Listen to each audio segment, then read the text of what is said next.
화려한 미술관 파티장이었습니다. 샹들리에 불빛 아래 수백 명의 사교계 인사들이 샴페인을 든 채 웅성거리고 있었죠. 그 한가운데 50대 중반의 한 여성이 서 있었습니다. 평소 그녀가 입던 소박한 옷차림이 아니었어요. 고풍스러운 한복에 명품 보석을 걸친 그녀의 모습은 마치 다른 사람처럼 보였습니다. 55세 여성 박선영은 차분하지만 단호한 목소리로 말했습니다. 제 친정은 형편이 어려워 도움을 못 드렸다고요? 그녀의 손에는 명함 한 장이 들려 있었어요. 송림제 재단 이사장 박선영이라는 글자가 샹들리에 불빛에 반짝였죠. 사람들의 시선이 일제히 그녀에게 쏠렸습니다. 옆에 서 있던 57세 남성 김영호는 아내를 멍하니 바라보고 있었고 그 앞에 선 최 회장과 강 대표는 얼굴이 새하얗게 질려 있었어요. 선영은 조용하지만 냉정한 목소리로 말을 이었습니다.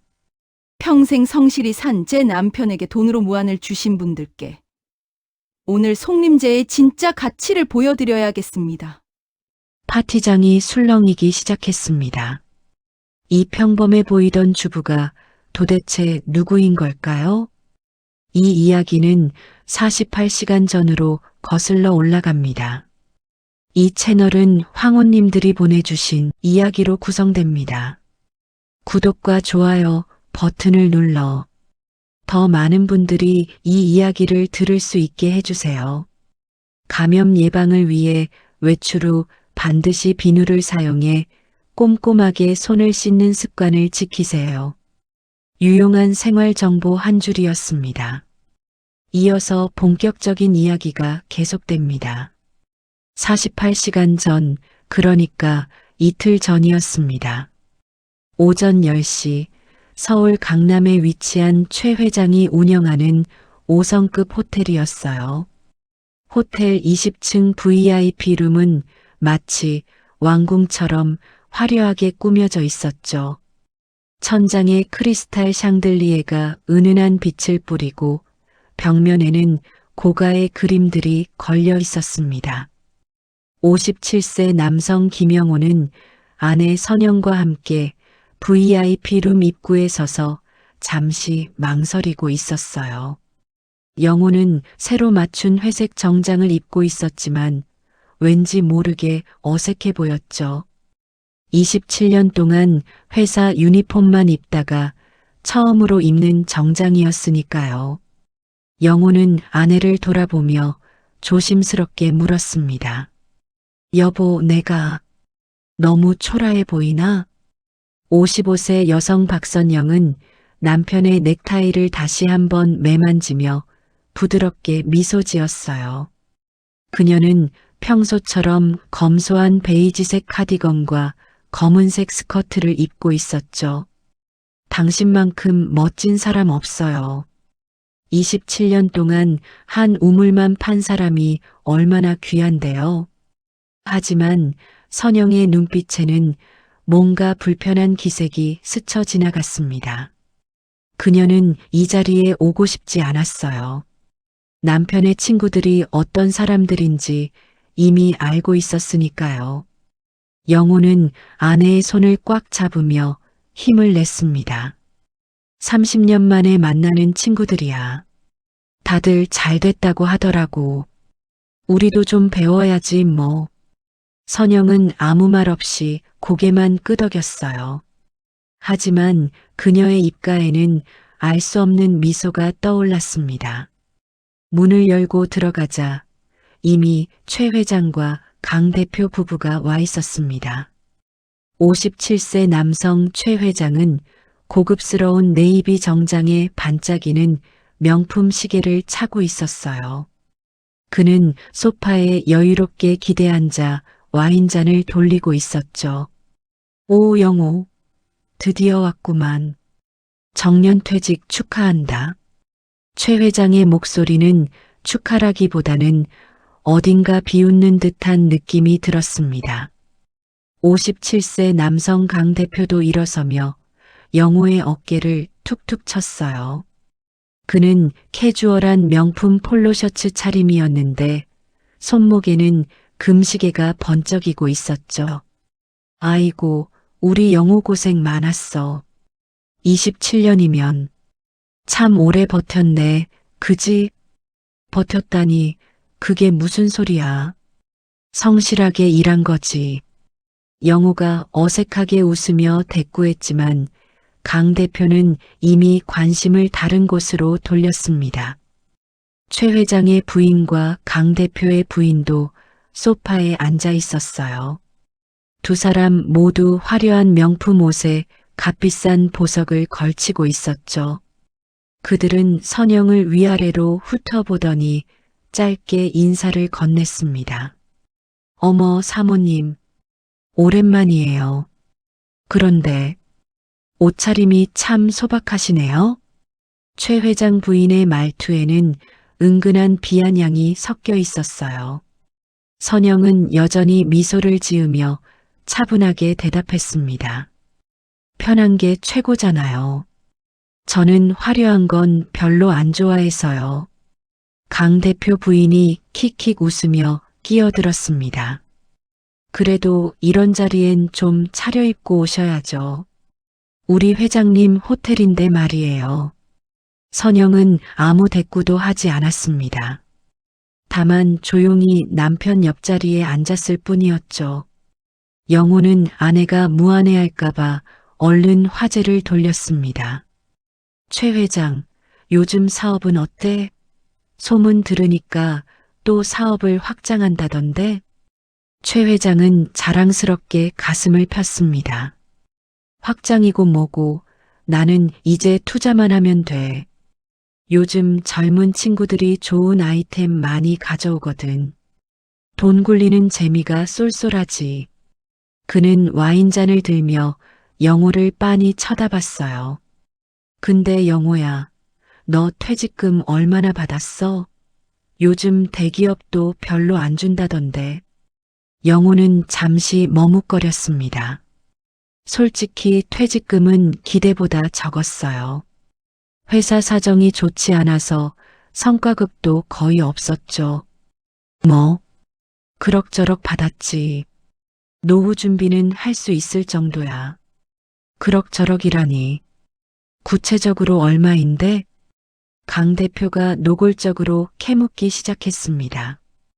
영호는 얼굴이 빨개지며 대답을 피했어요. 그게 딱 얼마라고 하긴 그렇고 말 안 해도 알아. 요즘 회사원들 퇴직금이야 뻔하지. 기껏해야 집 한 채 값도 안 될걸? 최 회장이 비웃듯 말했습니다. 그 순간 방 안의 분위기가 싸늘하게 식었어요. 선영은 남편의 손을 가만히 잡았습니다. 영호의 손이 미세하게 떨리고 있었죠. 그녀는 남편이 이 자리에서 얼마나 작아지고 있는지 느낄 수 있었어요. 최 회장은 계속해서 말을 이어갔습니다.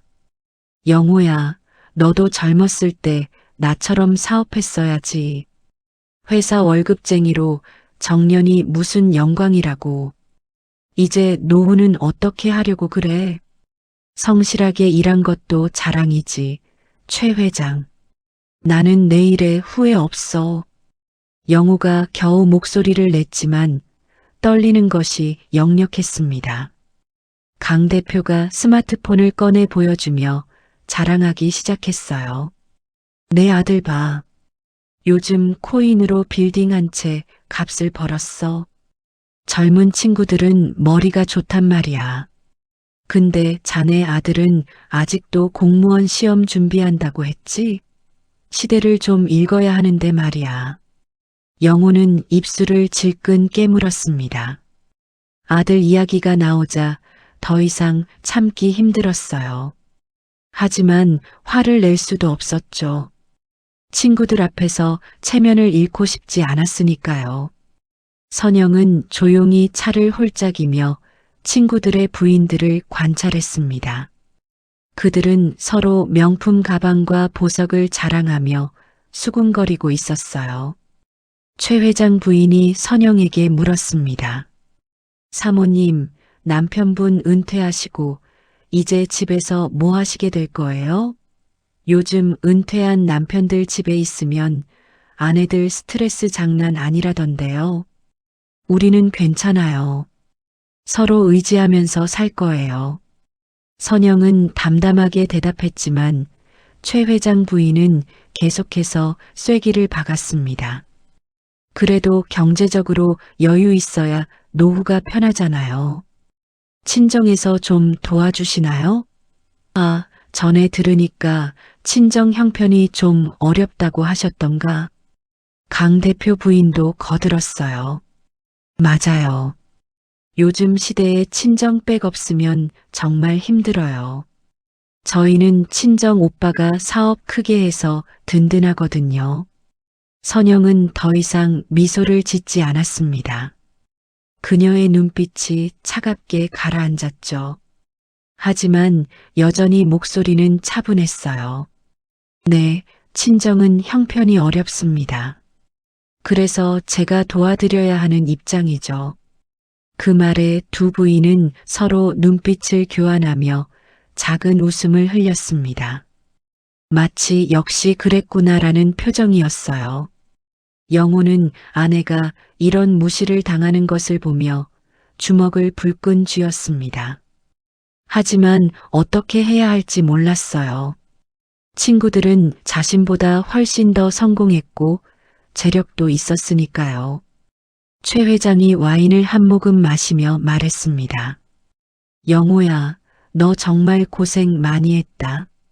근데 말이야. 이제 퇴직했으니까 돈 좀 굴려봐. 가만히 있으면 물가 때문에 녹아. 내가 좋은 투자건 있으면 알려줄게. 투자라니. 나는 그런 거 잘 모르는데.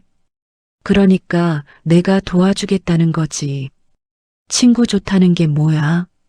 최 회장의 말에는 어딘가 수상한 구석이 있었습니다. 하지만 영호는 그것을 눈치채지 못했어요. 식사가 끝나갈 무렵 영호는 억지로 웃으며 자리에서 일어났습니다. 오늘 즐거웠어, 친구들. 오랜만에 만나서 좋았다. 그래, 영호. 다음에 또 보자고. 아, 그리고 투자건 진지하게 생각해봐. 최 회장이 의미심장한 눈빛으로 말했습니다. 호텔을 나서는 영호와 선영의 뒷모습은 어딘가 무거워 보였어요. 영호는 고개를 푹 숙인 채 걷고 있었고 선영은 남편의 어깨를 가만히 감싸 안았습니다. 차 안에서 영호는 한참 동안 아무 말이 없었습니다.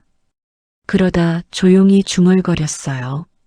미안해, 여보. 오늘 너까지 무시당한 것 같아서.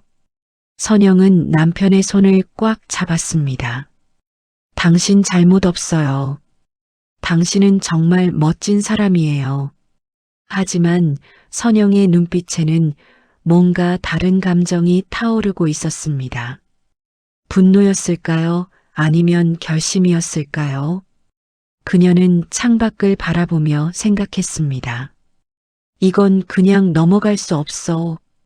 절대로. 사흘이 지났습니다. 영호는 집 거실 소파에 앉아 멍하니 텔레비전만 보고 있었어요. 정년 퇴직 후 처음 맞는 평일 낮이었죠. 27년 동안 한 번도 빠짐없이 출근하던 그에게 갈 곳 없는 낮 시간은 너무나 낯설었습니다.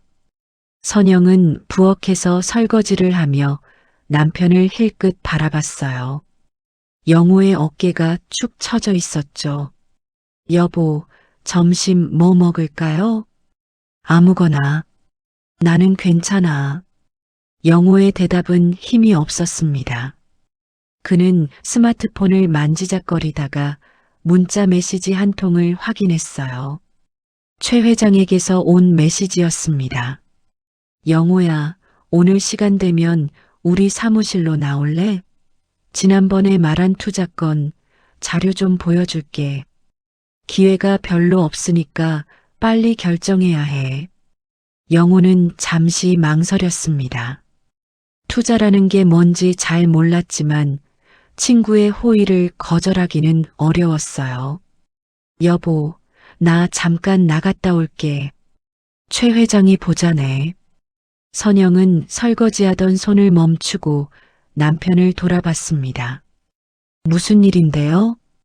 그냥 투자권 좀 보자고 하더라고. 아무것도 안 하고 있으니까 심심해서 그런가 봐. 선영의 눈빛이 순간 날카로워졌습니다. 하지만 그녀는 곧 부드러운 표정으로 돌아왔어요. 당신이 결정하세요. 하지만 세상에 쉽게 얻는 돈은 없어요. 알아. 그냥 한번 드러나 보는 거야. 영호는 서둘러 외투를 입고 집을 나갔습니다. 선영은 남편이 나간 뒤 조용히 자신의 방으로 들어갔어요. 그녀는 책장 뒤에 숨겨둔 작은 금고를 열었습니다.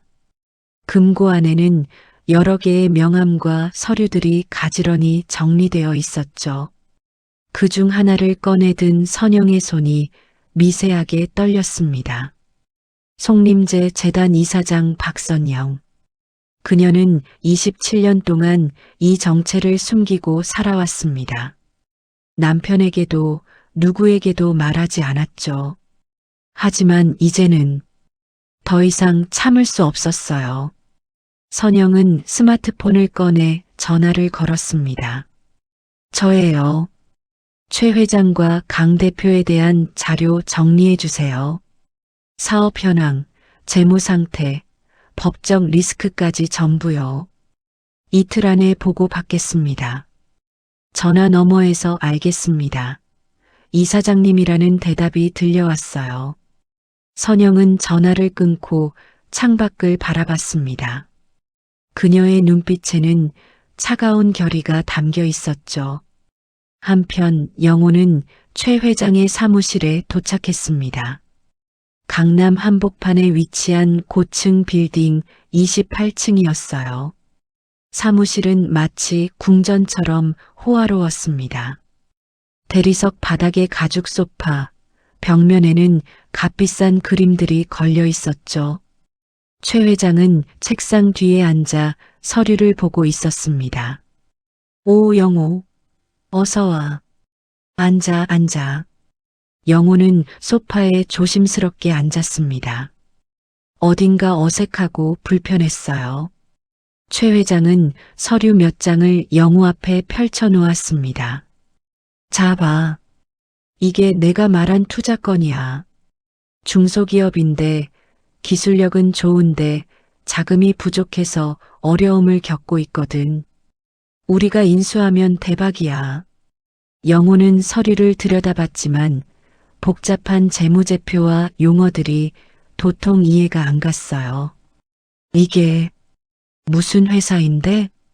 반도체 부품 만드는 회사야. 요즘 반도체 산업 잘 나가잖아. 이 회사 인수하면 최소 3배는 불릴 수 있어. 최 회장의 말은 자신감에 차 있었습니다. 하지만 영호는 뭔가 찜찜했어요. 근데 최 회장, 이렇게 좋은 건데 왜 나한테 주는 거야? 너야 돈 많잖아. 친구 좋다는 게 뭐야? 나 혼자 다 먹으면 재미없지. 너도 노후 준비해야 하잖아. 최 회장은 영호의 어깨를 툭 치며 웃었습니다. 하지만 그 웃음 뒤에는 뭔가 다른 의도가 숨어 있었어요. 그래서 얼마나 필요한데? 최소 5천만 원은 있어야 해. 물론 많을수록 좋고 5천만 원. 영호의 퇴직금 대부분이었습니다. 그는 잠시 망설였어요. 그게 나는 잘 모르는 분야라서 좀 더 생각해 봐도 될까? 최 회장의 표정이 순간 굳었습니다. 하지만 금방 다시 웃음을 지었죠. 물론이지. 하지만 너무 오래 생각하면 기회 놓쳐. 다른 투자자들도 관심 많거든. 영호는 서류를 들고 자리에서 일어났습니다. 알겠어. 집에 가서 아내랑 상의해 볼게. 그래, 그래. 근데 영호야, 와이프한테 너무 의지하지 마. 이런 건 남자가 결정해야지. 최 회장의 말에는 은근한 무시가 섞여 있었습니다. 영호는 그 말이 마음에 걸렸지만 아무 대꾸도 하지 않았어요. 집으로 돌아온 영호는 서류를 식탁 위에 펼쳐 놓았습니다. 여보, 이거 좀 봐. 최 회장이 투자하라고 주더라고. 선영은 서류를 찬찬히 살펴봤어요. 겉으로는 평범한 주부처럼 보였지만 그녀의 눈은 숙련된 투자자처럼 예리했습니다. 이 회사 재무 상태가 좋지 않네요. 부채 비율이 너무 높아요. 그래, 나는 잘 모르겠던데. 최 회장은 대박 난다고 하던데. 선영은 서류를 내려놓고 남편을 똑바로 쳐다봤습니다. 여보, 이거 투자 아니에요. 떠넘기기예요. 최 회장이 손해보는 사업을 당신한테 넘기려는 거예요. 설마, 친구가 그럴 리 없어. 친구요? 사흘 전에 당신을 어떻게 무시했는지 벌써 잊으셨어요? 선영의 목소리에는 차가운 분노가 섞여 있었습니다. 영호는 아내의 그런 모습을 처음 봤어요. 그래도 친구가 날 속일까? 속이는 게 아니라 이용하는 거예요. 돈 있는 사람들은 그래요. 자기들 손해는 약한 사람한테 떠넘기죠. 선영은 잠시 망설이다가 남편의 손을 잡았습니다. 여보, 이 투자 절대 하지 마세요. 우리 퇴직금 다 날아가요. 영호는 고개를 끄덕였지만 마음 한구석에는 여전히 친구에 대한 믿음이 남아 있었습니다. 그날 밤 선영은 남편이 잠든 후 다시 한번 전화를 걸었어요. 최 회장이 투자 권유한 회사 있죠? 그 회사 배임 혐의 조사 자료 확보하세요. 그리고 강 대표 아들의 코인 거래 내역도요. 국세청 통보 가능한 수준으로 정리해 주세요. 선영의 목소리는 냉정했습니다. 27년 동안 숨겨왔던 그녀의 진짜 모습이 서서히 깨어나고 있었죠. 일주일이 지났습니다. 영호는 결국 최 회장의 투자 제안을 정중히 거절했어요. 선영의 조언을 따른 거였죠. 하지만 그 후로 최 회장과 강 대표는 연락이 뜸해졌습니다. 어느 오후 선영은 우편함에서 고급스러운 초대장 한 통을 발견했어요. 금박으로 인쇄된 화려한 초대장이었죠. 최 회장 문화예술재단 미술관 개관 기념 전시회에 귀하를 초대합니다. 선영은 초대장을 찬찬히 들여다봤습니다. 날짜는 이틀 후 토요일 저녁 7시였어요. 여보, 이거 봐. 최 회장한테서 미술관 초대장이 왔네. 영호는 거실에서 텔레비전을 보다가 고개를 돌렸습니다. 미술관? 최 회장이 미술관도 하나? 새로 개관한다나 봐요. 우리 둘 다 오래. 영호는 잠시 망설였어요. 투자건을 거절한 후라 얼굴 보기가 민망했거든요. 가야 하나? 내가 투자 안 한다고 했는데. 선영은 조용히 미소 지었습니다. 가야죠. 초대받았는데. 그리고 저도 궁금하네요. 어떤 미술관인지.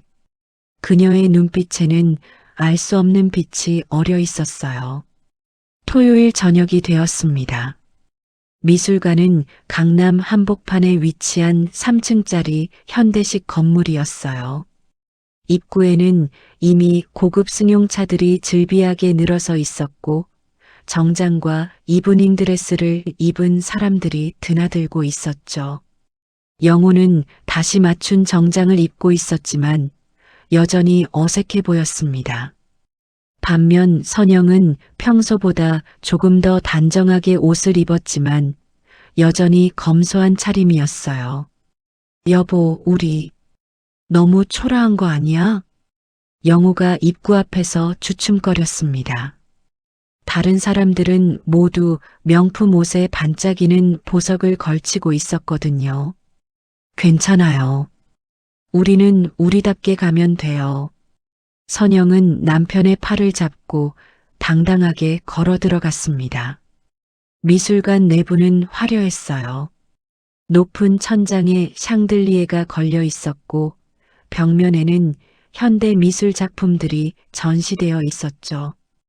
200여 명의 하객들이 샴페인을 들고 대화를 나누고 있었습니다. 입구에서 최 회장과 그의 부인이 사람들을 맞이하고 있었어요. 오, 영호. 왔구만. 어서 와. 최 회장은 환하게 웃으며 영호의 손을 잡았습니다.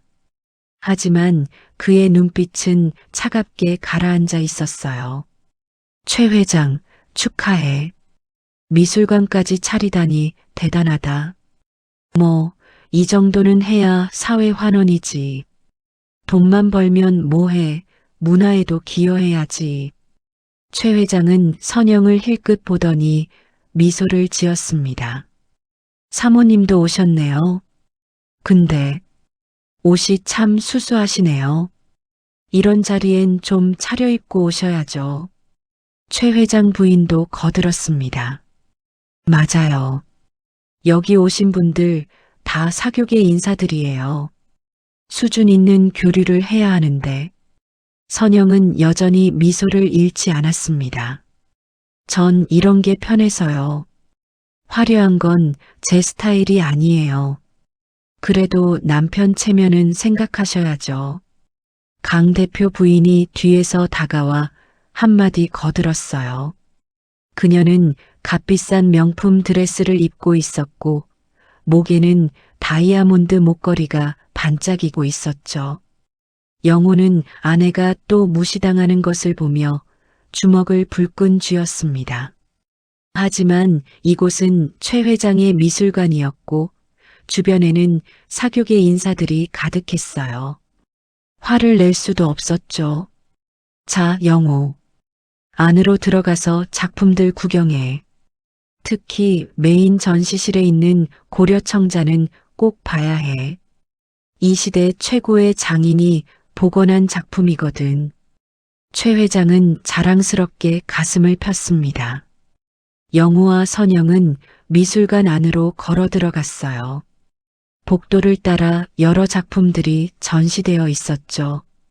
현대 회화, 조각, 설치 미술, 다양한 작품들이 있었지만 영호는 하나도 이해할 수 없었습니다. 여보, 이게 예술이야? 나는 도통 모르겠어. 예술은 보는 사람마다 다르게 느끼는 거예요. 선영은 작품들을 하나하나 관찰하며 조용히 걸었습니다. 그녀의 눈빛은 전문가처럼 예리했어요. 메인 전시실에 도착했습니다. 중앙에는 유리 케이스 안에 아름다운 청자 하나가 놓여 있었어요. 은은한 푸른빛이 감도는 고려청자였죠. 조명이 청자를 비추자 마치 살아있는 것처럼 빛났습니다. 저게 최 회장이 말한 청자구나. 영호가 감탄하며 중얼거렸습니다. 청자 옆에는 설명 패널이 붙어 있었어요. 고려시대 청자 복원품, 국내 최고의 장인 김성호 선생이 3년에 걸쳐 복원한 작품, 추정가치 10억 원. 주변 사람들이 청자를 보며 감탄사를 쏟아냈습니다. 와, 정말 아름답네요. 10억 원이라니. 대단하군요. 선영은 청자 앞에 다가가 오랫동안 들여다봤어요. 그녀의 표정이 미묘하게 변했습니다. 여보, 이 청자, 뭔가 이상해요. 이상하다니? 뭐가? 나중에 얘기할게요. 선영은 조용히 중얼거리고는 다시 미술관을 둘러보기 시작했습니다. 1시간쯤 지났을까요? 최 회장이 마이크를 들고 중앙 무대에 올라섰습니다. 여러분, 오늘 이렇게 많이 와주셔서 감사합니다. 제가 오랫동안 준비해온 이 미술관이 드디어 문을 열게 되었습니다. 박수 소리가 터져 나왔어요. 저는 사업으로 성공했지만 돈만 버는 것이 인생의 전부는 아니라고 생각합니다. 문화와 예술에 기여하는 것, 그것이 진정한 성공이죠. 최 회장은 자신만만하게 말을 이어갔습니다. 특히 오늘 메인 전시품인 고려청자는 제가 거액을 들여 복원한 작품입니다. 이 시대 최고의 장인이 만든 작품이니만큼 여러분께서도 꼭 감상해 주시기 바랍니다. 사람들이 다시 한번 박수를 쳤습니다. 영호는 무대 옆에 서서 친구의 연설을 들으며 복잡한 심경이었어요. 친구는 이렇게 성공했는데 자신은 뭘 한 거지? 27년 동안 월급쟁이로 살다가 퇴직하고 이제 남은 건 얼마 안 되는 퇴직금뿐이잖아. 선영은 남편의 표정을 읽었습니다. 그녀는 남편의 손을 꽉 잡았어요. 당신은 충분히 멋진 사람이에요. 저 사람들이 뭐라고 하든. 하지만 영호의 마음은 여전히 무거웠습니다. 연설이 끝나고 칵테일 리셉션이 시작되었어요. 사람들은 샴페인과 음식을 들고 자유롭게 대화를 나눴습니다. 강 대표가 영호에게 다가왔어요. 그는 와인잔을 들고 비웃는 듯한 표정을 짓고 있었죠. 영호야, 넌 이런 자리가 어색하지? 우리는 이런 데 자주 다니는데. 뭐? 처음이긴 하네. 그러게. 너는 평생 회사만 다녔으니까. 이런 사교계는 몰랐지. 강 대표의 말투에는 무시가 가득했습니다. 근데 말이야, 너 투자 안 한다고 했다며? 최 회장이 서운해하더라. 내 형편에 맞지 않는 것 같아서. 형편? 쯧쯧. 그러니까 평생 가난하게 사는 거지. 돈은 굴려야 불어나는 거야. 영호는 더 이상 참을 수 없었습니다. 강 대표, 그만해. 나는 내 방식대로 사는 거야. 방식? 하, 웃기네. 너 그렇게 살다가 노후에 고생할 거야. 강 대표는 비웃으며 자리를 떠났습니다. 영호는 주먹을 불끈 쥐고 있었어요. 분노와 자괴감이 동시에 밀려왔죠. 선영은 그런 남편을 바라보며 조용히 결심했습니다. 이제 더 이상 참을 수 없어. 반드시 응징해야 해. 그녀는 핸드백에서 스마트폰을 꺼내 짧은 문자를 보냈습니다. 내일 오전 10시 제 사무실로 오세요. 본격적으로 시작하겠습니다. 리셉션이 끝나갈 무렵 최 회장 부인이 선영에게 다가왔어요. 사모님, 오늘 즐거우셨어요? 네, 좋은 작품들 많이 봤어요. 그런데 말이에요. 남편분이 요즘 많이 힘들어 보이시던데 퇴직하고 나니 할 일도 없고 경제적으로도 불안하시죠? 최 회장 부인의 말에는 노골적인 동정이 섞여 있었습니다. 저희는 괜찮아요. 괜찮긴요. 친정에서 도움도 못 받으시는데 참 안 됐어요. 선영은 더 이상 미소를 짓지 않았습니다. 그녀의 눈빛이 차갑게 변했죠. 친정이요? 제 친정 걱정은 안 하셔도 돼요. 아니, 그게 무슨 말씀이에요? 곧 아시게 될 거예요. 선영은 그 말을 남기고 조용히 자리를 떠났습니다. 미술관을 나서는 영호와 선영의 뒷모습은 대조적이었어요. 영호는 고개를 숙이고 힘없이 걷고 있었고 선영은 똑바로 정면을 응시하며 당당하게 걸었습니다. 차 안에서 영호가 중얼거렸습니다. 여보, 미안해. 내가 더 잘했어야 했는데. 당신 잘못 없어요. 당신은 최선을 다했어요. 선영은 남편의 손을 잡으며 조용히 말했습니다. 하지만 이제 더 이상은 안 돼요. 제가 나설 때가 된 것 같아요. 무슨 소리야? 곧 알게 될 거예요, 여보. 선영의 눈빛에는 결연한 의지가 타오르고 있었습니다. 다음 날 일요일 아침이었습니다. 영호는 거실 소파에 앉아 멍하니 텔레비전만 보고 있었어요. 어젯밤 미술관에서 받은 모욕감이 아직도 가슴에 남아 있었죠. 선영은 부엌에서 아침 식사를 준비하고 있었습니다. 하지만 평소와는 달리 그녀의 눈빛에는 결연한 의지가 담겨 있었어요. 여보, 아침 드세요. 응. 영호는 힘없이 대답하며 식탁에 앉았습니다. 밥을 먹는 내내 아무 말도 하지 않았어요. 여보, 괜찮아요? 응. 그냥 좀 생각이 많아서. 영호는 젓가락을 내려놓고 한숨을 쉬었습니다. 나 정말 별 볼 일 없는 사람인가 봐. 친구들은 다들 성공했는데 나만 이렇게. 선영은 남편의 손을 꽉 잡았습니다. 당신은 충분히 훌륭한 사람이에요. 27년 동안 성실하게 일하고 가족을 위해 헌신했잖아요. 그게 뭐가 대단해. 돈도 별로 못 벌었고 미술관 하나 못 차리잖아. 영호의 목소리에는 자괴감이 가득했습니다. 선영은 잠시 망설이다가 입을 열었어요. 여보, 제가 말씀드릴 게 있어요. 응? 사실은. 하지만 선영은 말을 잇지 못했습니다. 27년 동안 숨겨온 비밀을 지금 말해야 할까? 아니면 조금 더 기다려야 할까? 결국 그녀는 다른 말로 돌렸어요. 오늘 오후에 제가 잠깐 나갔다 올게요. 친정 일이 좀 있어서요. 친정? 무슨 일인데?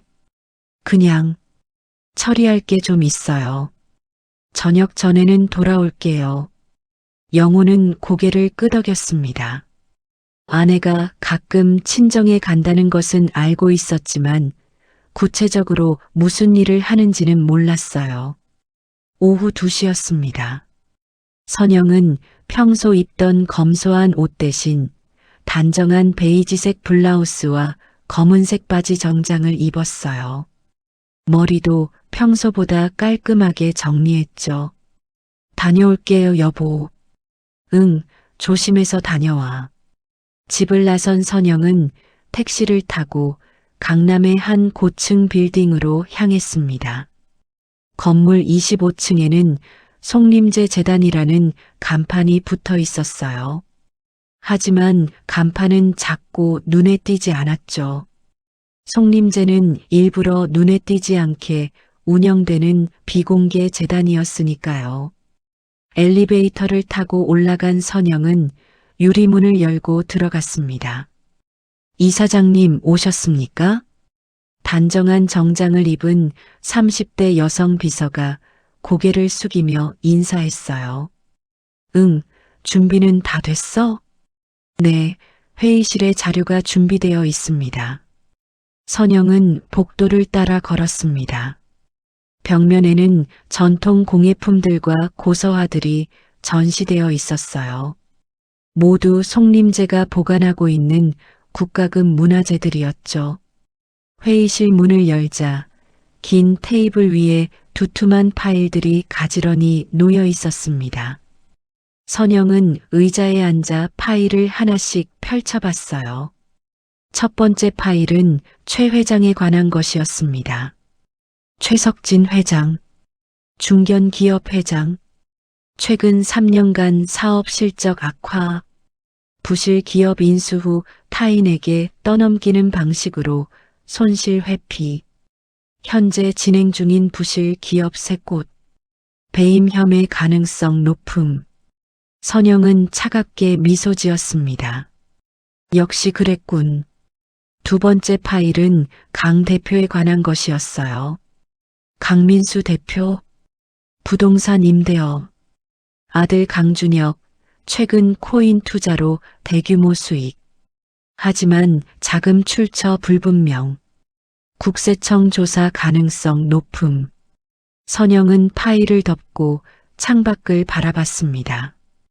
27년 동안 나는 평범한 주부로 살았어. 남편이 나를 돈이 아닌 사람으로 사랑해줬으니까. 하지만 이제는 더 이상 참을 수 없어. 그녀는 비서를 불렀습니다.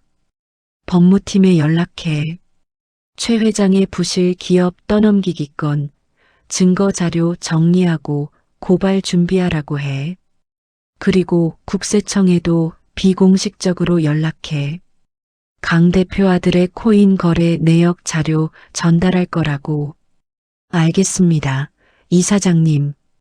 그리고 선영은 잠시 망설이다가 말을 이었습니다. 최 회장 미술관에 전시된 고려청자 있지? 그거 감정 보고서 다시 확인해봐. 내가 본 건데 복원품이 맞긴 한데 가치가 과대평가된 것 같아. 확인해 보겠습니다. 선영은 회의를 마치고 자리에서 일어났어요. 하지만 발걸음이 무거웠습니다. 여보, 미안해요. 27년 동안 숨겼어요. 하지만 이제는 당신을 지켜야 해요. 저녁 6시 선영은 집으로 돌아왔습니다. 영호는 여전히 거실 소파에 앉아 있었어요. 텔레비전을 보고 있었지만 화면에 집중하는 것 같지는 않았죠. 다녀왔어요, 여보. 응, 친정은 괜찮아? 네, 처리할 거 다 처리했어요. 선영은 남편 옆에 앉으며 그의 손을 잡았습니다. 여보, 제가 약속할게요. 앞으로는 당신이 절대 무시당하지 않게 할게요. 무슨 소리야? 당신이 뭘 어떻게 하는데? 영호는 쓸쓸하게 웃었습니다. 선영은 아무 말도 하지 않았어요. 다만 남편의 손을 더 꽉 쥐었을 뿐이었죠. 그날 밤 선영은 잠들기 전 마지막으로 한 통의 전화를 받았습니다. 이사장님, 고려청자 재감정 결과 나왔습니다. 어떻게 나왔어? 역시 가치가 과대평가되었습니다.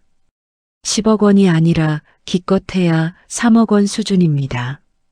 그리고 보건장인 김성호 씨는 5년 전 저희 재단 연구원이었습니다. 선영의 입가에 차가운 미소가 떠올랐습니다. 좋아. 자료 정리해둬. 곧 쓸 일이 있을 거야. 알겠습니다. 전화를 끊은 선영은 창밖을 바라봤습니다. 도시의 야경이 반짝이고 있었어요. 이제 시작이야. 최 회장, 강 대표, 당신들이 내 남편에게 한 짓 반드시 갚아줄게. 그녀의 눈빛에는 냉정한 결의가 타오르고 있었습니다. 사흘이 지났습니다. 수요일 오전 영호의 스마트폰에 최 회장에게서 전화가 걸려왔어요. 영호야, 나야. 오늘 점심시간에 좀 볼 수 있어? 점심? 무슨 일인데? 그냥 친구끼리 밥이나 먹자. 할 얘기도 있고. 영호는 잠시 망설였지만 거절할 이유가 없었습니다. 알겠어. 어디서 볼까? 우리 호텔 레스토랑으로 와. 내가 쏠게. 정오가 되었습니다. 영호는 최 회장의 호텔 2층 레스토랑에 도착했어요. 고급스러운 인테리어에 조용한 음악이 흐르고 있었죠. 최 회장은 이미 창가 자리에 앉아 있었습니다. 그런데 옆에는 강 대표도 함께 있었어요. 강 대표도 왔네? 그래, 우리 셋이서 밥 먹자고. 영호는 자리에 앉았습니다. 뭔가 불편한 예감이 들었어요. 웨이터가 음식을 가져왔습니다. 스테이크와 와인이었죠. 평소 영호가 먹어본 적 없는 고급 음식이었습니다. 자, 먹어. 오늘은 내가 쏘는 거니까 부담 갖지 마.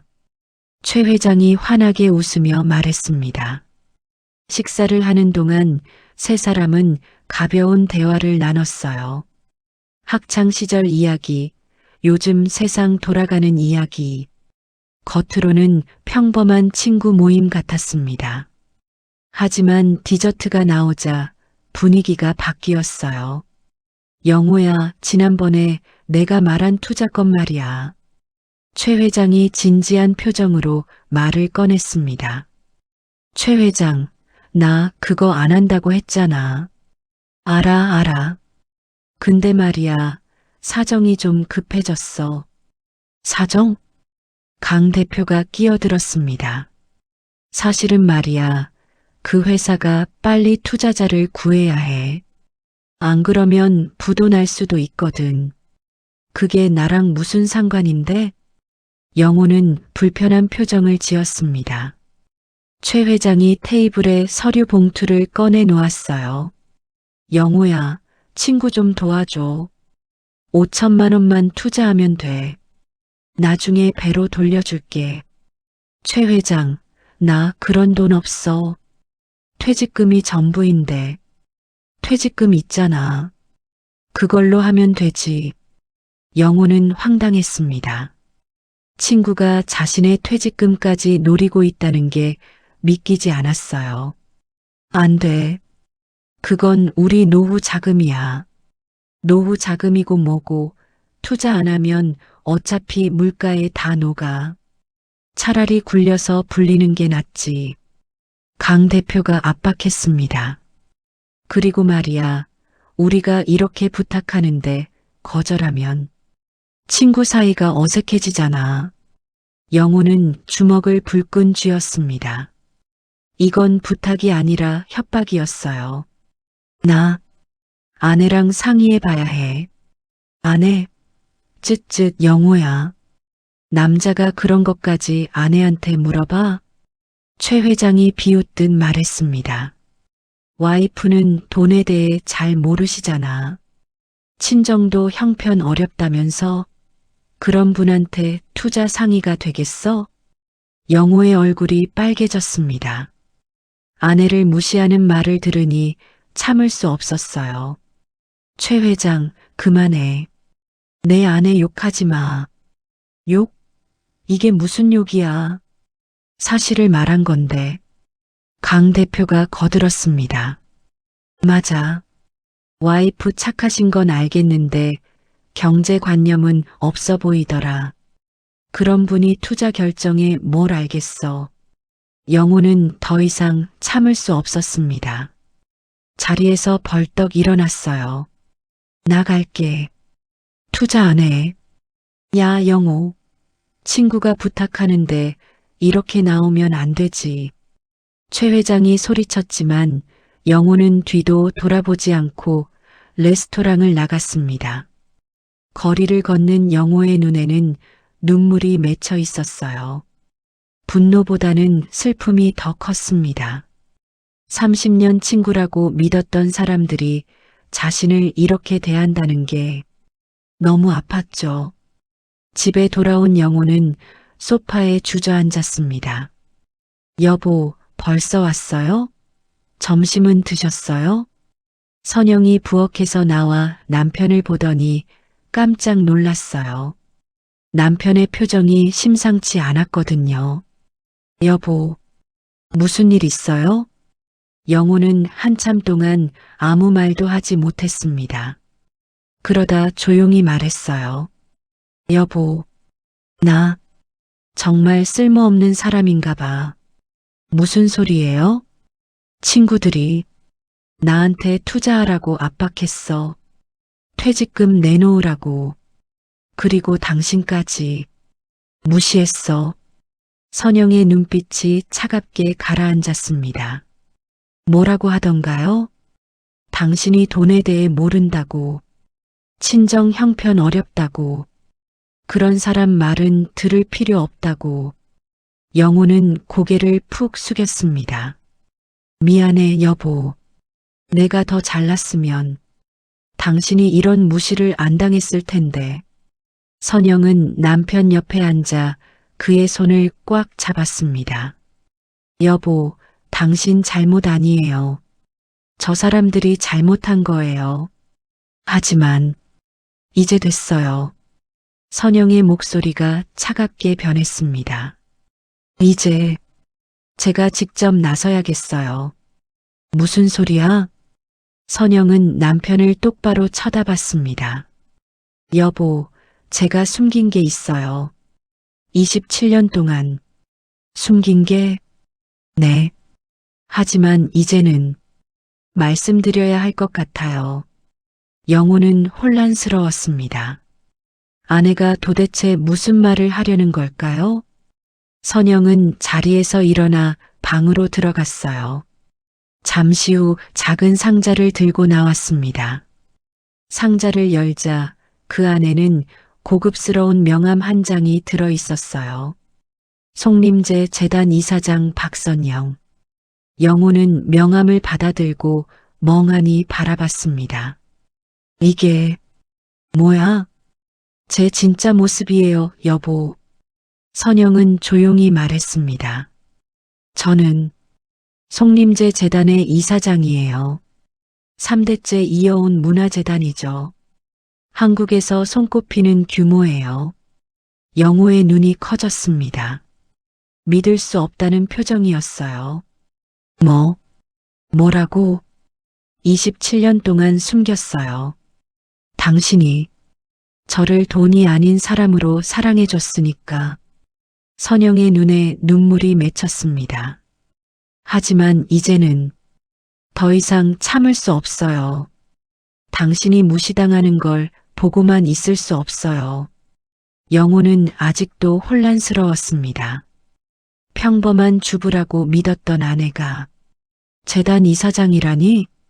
그럼 친정이 어렵다는 건 거짓말이었어요. 제 친정이 바로 송림제예요. 그럼 우리가 사는 이 집은 제가 산 거예요. 당신 모르게.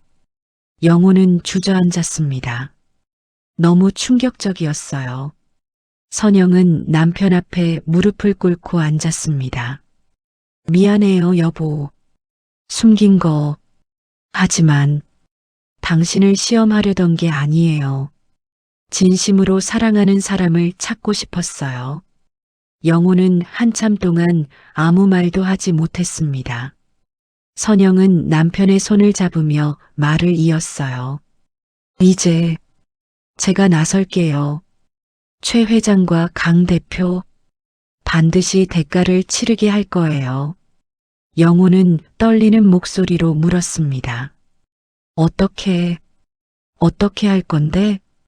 선영의 눈빛이 차갑게 빛났습니다. 그들이 내 남편에게 한 짓 똑같이 갚아줄 거예요. 그날 저녁 선영은 남편과 오랜 시간 대화를 나눴습니다. 영호는 아내의 정체를 알고 혼란스러웠지만 동시에 뭔가 안도감도 느꼈어요. 자신을 무시했던 친구들에게 반격할 수 있는 힘이 생긴 거니까요. 여보, 정말 그렇게 큰 재단이야? 네. 3대째 이어온 곳이에요. 문화재 보존과 전통 공예 지원이 주 업무죠. 선영은 차분하게 설명했습니다. 그럼 우리가 지금까지 산 건 제 재산으로 산 거예요. 하지만 당신이 버신 월급으로도 충분히 살 수 있었어요. 전 당신의 성실함이 좋았어요. 영호는 복잡한 심경이었습니다. 27년 동안 자신이 가장이라고 믿었는데 사실은 아내가 모든 걸 감당하고 있었다니. 미안해요, 여보. 제가 너무 무능해서. 선영은 남편의 손을 꽉 잡았습니다. 아니에요. 당신은 충분히 훌륭해요. 27년 동안 한 번도 흔들리지 않고 성실하게 사셨잖아요. 그게 얼마나 대단한 건데요. 하지만, 그리고 이제부터는 제가 당신을 지킬 거예요. 최 회장과 강 대표, 반드시 대가를 치르게 할 거예요. 선영의 눈빛에는 차가운 결의가 담겨 있었습니다. 다음 날 선영은 송림제 사무실로 출근했어요. 비서실에서는 이미 준비가 한창이었습니다. 이사장님, 최석진 회장의 부실 기업 떠넘기기 건 증거 자료 확보했습니다. 30대 여성 비서가 두툼한 파일을 건넸어요. 좋아. 그리고 강민수 대표 아들 건은 강준혁 씨의 코인 거래 내역 분석 완료했습니다. 자금 출처가 불분명한 거래가 다수 발견됐습니다. 국세청에 제보하면 즉각 조사 들어갈 겁니다. 선영은 만족스러운 표정으로 고개를 끄덕였습니다. 그리고 고려청자 재감정 보고서는 여기 있습니다. 비서가 또 다른 파일을 건넸어요. 선영은 파일을 펼쳐봤습니다. 고려청자 보건품, 추정가치 3억 원, 최석진 회장이 주장한 10억 원은 과대평가, 보건장인 김성호는 5년 전 송림제 연구원 출신, 해당 청자는 당시 송림제가 가치 부족으로 매입 포기한 작품, 선영의 입가에 차가운 미소가 떠올랐습니다. 완벽해. 이제 마지막 단계만 남았어. 어떻게 하시겠습니까? 최 회장 미술관에서 다시 한번 큰 행사를 열게 해. 이번엔 내가 직접 참석할 거야. 알겠습니다. 선영은 창밖을 바라보며 생각했습니다. 최 회장, 강 대표, 당신들이 내 남편에게 한 짓 모두가 보는 앞에서 갚아줄게. 사흘 후 최석진 회장의 사무실이었습니다. 최 회장은 책상 앞에서 서류를 검토하고 있었어요. 그때 비서가 들어왔습니다. 회장님, 송림제 재단에서 연락이 왔습니다. 송림제? 그게 어디야? 한국 최대 규모의 비공개 문화재단입니다. 전통 공예와 문화재 보존을 전문으로 하는 곳이죠. 최 회장의 눈이 반짝였습니다. 그런 곳에서 왜 나한테 연락을? 저희 미술관 개관 소식을 듣고 협력 제안을 하고 싶다고 합니다. 그리고 재단 이사장님이 직접 미술관을 방문하고 싶다고 하시네요. 이사장이 직접? 최 회장은 흥분했습니다. 송림제 같은 명망 있는 재단과 협력할 수 있다면 자신의 미술관 위상이 크게 올라갈 수 있었거든요. 좋아. 당장 연락해서 일정 잡아. 그리고 강 대표한테도 연락해. 큰손 올 것 같으니까 같이 있으라고. 알겠습니다. 비서가 나간 후 최 회장은 혼자 중얼거렸습니다. 후후, 이거 대박 터지는 건가? 송림제 같은 데랑 손잡으면. 그는 전혀 몰랐어요. 이 모든 게 선영의 계획이라는 것을요. 같은 시각 강민수 대표의 집이었습니다. 강 대표는 아들 준혁과 함께 거실에 앉아 있었어요. 아빠, 이번에 코인으로 또 10억 벌었어. 그래, 우리 아들 대단하네. 강 대표는 자랑스러워했습니다. 하지만 그는 몰랐어요. 자신의 아들이 곧 국세청 조사를 받게 될 거라는 것을요. 그때 최 회장에게서 전화가 왔습니다. 여보세요, 최 회장. 강 대표, 큰일 났어. 송림제 재단에서 연락 왔어. 송림제? 그게 뭔데? 한국 최대 문화재단이야. 거기 이사장이 우리 미술관 보러 온대. 강 대표도 흥분했습니다. 진짜? 그럼 우리도 협력할 수 있는 거야? 그래. 이번 기회 잘 잡으면 대박이야. 너도 와. 같이 있자. 알았어. 두 사람은 전혀 예상하지 못했습니다. 이 모든 게 함정이라는 것을요. 일주일 후 금요일 저녁이었습니다. 최 회장은 미술관을 최고급으로 꾸몄어요. 샹들리에를 새로 달고 꽃꽂이를 배치하고 고급 음식을 준비했죠. 오늘은 절대 실수하면 안 돼. 송림재 이사장한테 좋은 인상을 줘야 해. 최 회장은 직원들에게 거듭 당부했습니다. 강 대표도 최고급 정장을 입고 도착했어요. 최 회장, 난 처음 봐. 송림재 이사장이 어떤 사람이야? 나도 몰라. 근데 엄청난 거물이래. 조심해야 해. 두 사람은 긴장하며 입구에서 대기했습니다. 저녁 7시가 되었습니다. 고급 승용차 한 대가 미술관 앞에 멈춰 섰어요. 운전기사가 뒷문을 열었습니다. 그리고 한 여성이 차에서 내렸습니다. 고풍스러운 한복을 입고 명품 보석을 걸친 우아한 여성이었어요. 하지만 그 얼굴은 최 회장과 강 대표가 동시에 눈이 커졌습니다. 그 여성은 바로 박선영이었습니다. 선영은 당당하게 미술관 입구로 걸어왔어요. 그녀의 뒤에는 비서와 법률팀이 따라오고 있었죠. 안녕하세요.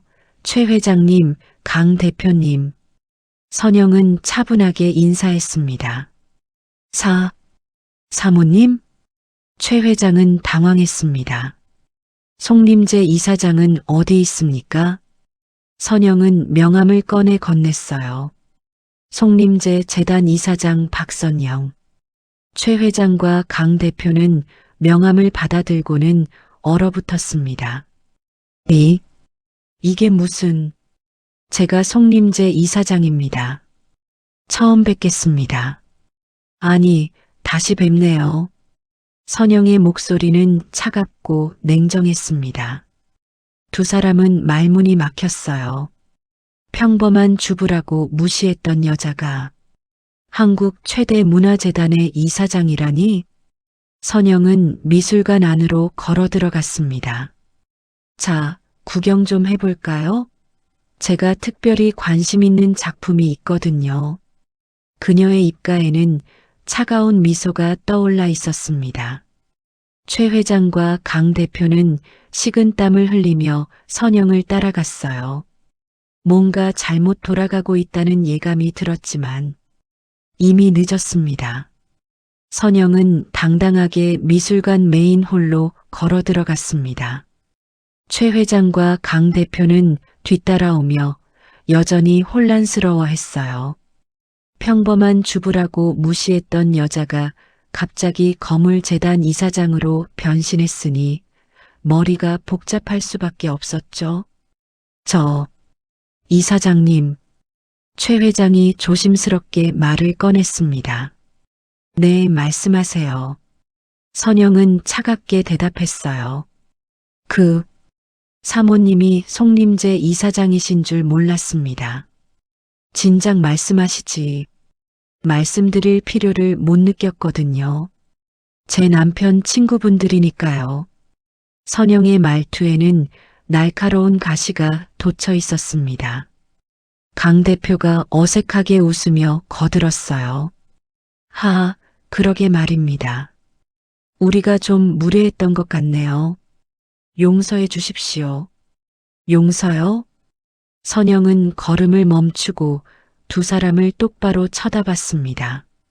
무엇을 용서하라는 건가요? 제 남편을 무시한 거? 저를 무시한 거? 아니면 제 남편의 퇴직금을 뺏으려 했던 것? 최 회장과 강 대표는 얼굴이 하얗게 질렸습니다. 그건 아니면 친정이 어렵다고 비웃었던 거? 경제관념이 없다고 무시했던 거? 선영의 목소리는 점점 차갑게 가라앉았습니다. 이사장님, 오해입니다. 우리는 오해가 아닙니다. 전부 사실이죠. 선영은 다시 걷기 시작했어요. 메인 전시실로 향했습니다. 전시실 중앙에는 유리 케이스 안에 고려 청자가 놓여 있었어요. 조명이 청자를 비추자 아름다운 푸른빛이 빛났습니다. 아, 이 청자로군요. 최 회장님께서 10억 원을 들여 복원하셨다는. 선영은 청자 앞에 다가가 찬찬히 관찰했습니다. 네, 맞습니다. 이 시대 최고의 장인이 3년에 걸쳐 복원한 작품입니다. 최 회장은 자랑스럽게 말했지만 목소리가 떨리고 있었어요. 선영은 청자를 오랫동안 들여다봤습니다. 그러다 조용히 말했어요. 흥미롭네요. 네, 이 청자, 제가 5년 전에 본 적이 있거든요. 최 회장의 얼굴이 굳었습니다. 그게 무슨, 복원 장인 김성호 씨 맞죠? 네, 맞습니다. 김성호 씨는 5년 전 저희 송림제 재단의 연구원이었습니다. 선영은 차분하게 말을 이었어요. 당시 이 청자를 복원하려 했지만 저희 재단에서는 가치가 부족하다고 판단해 매입을 포기했죠. 최 회장은 식은땀을 흘리기 시작했습니다. 이사장님 그리고 저희 감정팀이 다시 평가한 결과 선영은 비서에게 서류를 받아 최 회장에게 건넸습니다. 이 청자의 실제 가치는 약 3억 원 정도입니다. 10억 원이 아니라요. 최 회장은 서류를 받아들었지만 손이 떨렸어요. 이건 과대평가하신 거죠? 아니면 의도적으로 가치를 부풀리신 건가요? 선영의 목소리는 차가웠습니다. 강 대표가 당황하며 끼어들었어요. 이사장님, 감정이라는 게 사람마다 다를 수 있지 않습니까? 물론이죠. 하지만 송림제는 3대째 문화재를 다뤄온 곳입니다. 저희 감정이 틀릴 확률은 거의 없습니다. 선영은 청자를 다시 한번 바라봤어요. 이 작품을 10억 원이라고 홍보하시면서 투자자들을 모으셨죠? 미술관 가치를 부풀리려고요. 최 회장은 아무 말도 할 수 없었습니다. 선영은 천천히 전시실을 걸으며 다른 작품들도 살펴봤어요. 흥미롭네요. 이 작품들도 가치가 과대평가된 것들이 많군요. 이사장님, 그건 최 회장님. 선영은 걸음을 멈추고 최 회장을 똑바로 쳐다봤습니다. 제 남편에게 투자하라고 권유하신 부실 기업. 그것도 조사해봤습니다. 최 회장의 얼굴이 창백해졌어요.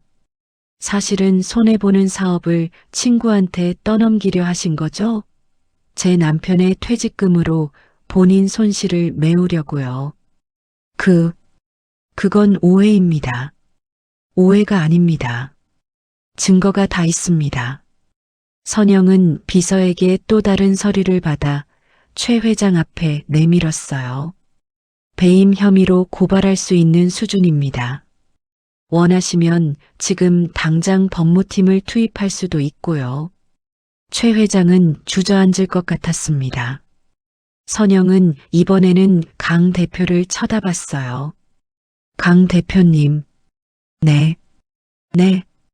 강 대표는 불안한 표정으로 대답했습니다. 아드님 강준혁 씨, 코인 투자로 많이 버셨다죠? 아, 네. 그건 자금 출처가 불분명한 거래가 상당히 많던데요. 국세청에 제보하면 즉각 조사 들어갈 겁니다. 강 대표의 얼굴도 하얗게 질렸습니다. 이사장님, 제발이요?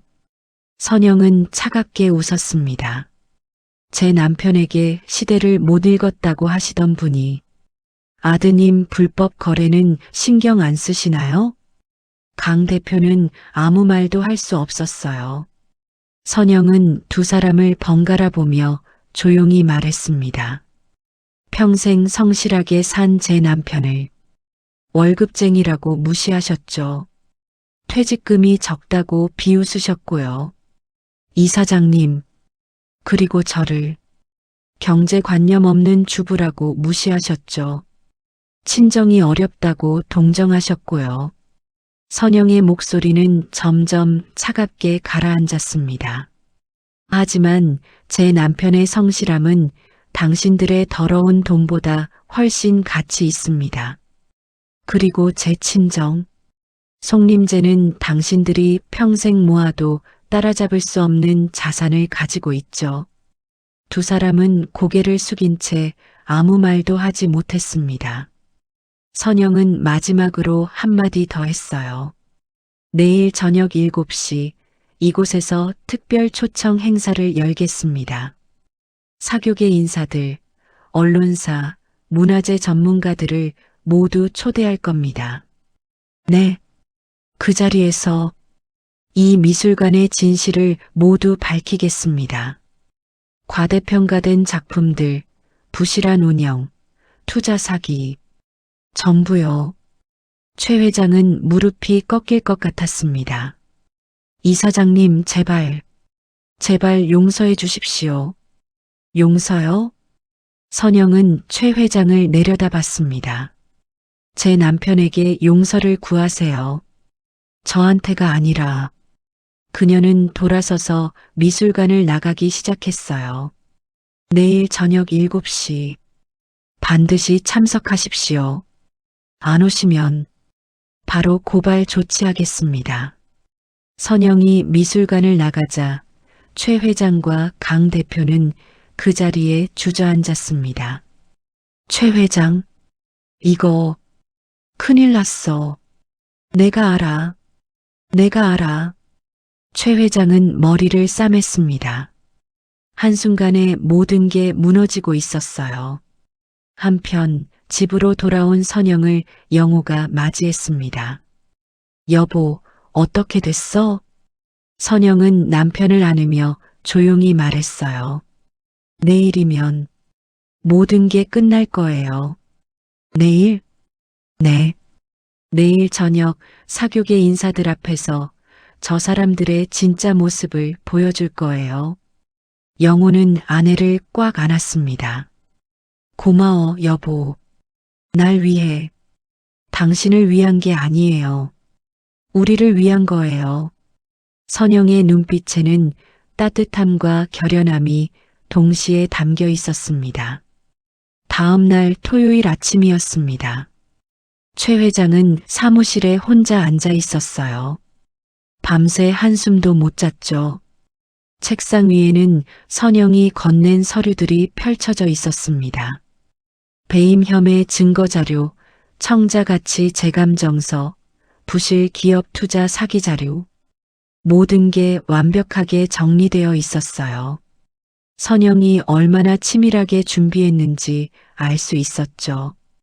젠장. 최 회장은 머리를 쥐어뜯었습니다. 그때 강 대표에게서 전화가 걸려왔어요. 여보세요, 최 회장. 강 대표의 목소리도 떨리고 있었습니다. 강 대표, 어떻게 하지?